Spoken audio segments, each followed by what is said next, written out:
A Pennsylvania judge has struck down their state's voter ID law. Now, this had been put into place back in March of 2012, signed by a Republican at that time. Now, people have been opposing it ever since then. And that judge, Bernard McKinley, said that it imposes unreasonable burdens on the right to vote. That seems pretty clear. Not everybody has access to that identification, especially if they're trying to vote and it's not too long before the election, that sort of thing. Now, the ACLU of Pennsylvania put out a statement saying, once the Commonwealth admitted they couldn't identify any of the frauds supposedly prevented by the voter ID law, the act was plainly revealed to be nothing more than a voter suppression tool.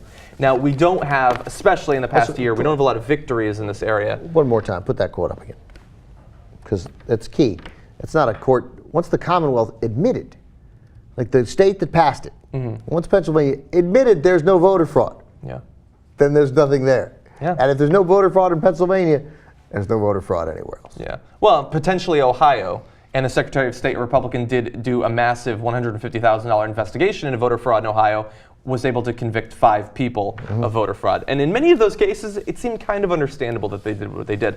But anyway, so this is something that we're going to be focusing on in advance of the next election. The Republicans, as they become a smaller and smaller, I guess part of the demographic pie in America, are discovering that the only way that they're going to hold on to power is to stop the elderly, minorities, the poor, students, any group they can from voting. And they've had a lot of success, particularly in North Carolina, in Texas as well. They had this in Pennsylvania, and so it's a good move by the judge to strike that down. A couple of things the judge said. The law poses a substantial threat to hundreds of thousands of qualified voters.